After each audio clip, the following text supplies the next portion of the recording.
يجب على العراق أن يسده.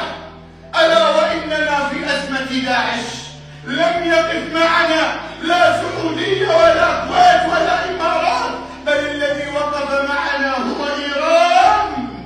فنسأل الله أن ينصر الإسلام والمسلمين.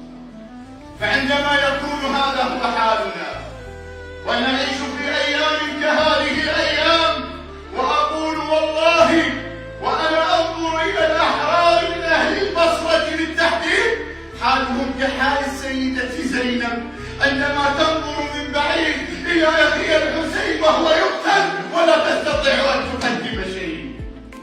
والله حالنا كحالك يا مولاتي، ولكن بإذن الله تعالى نحن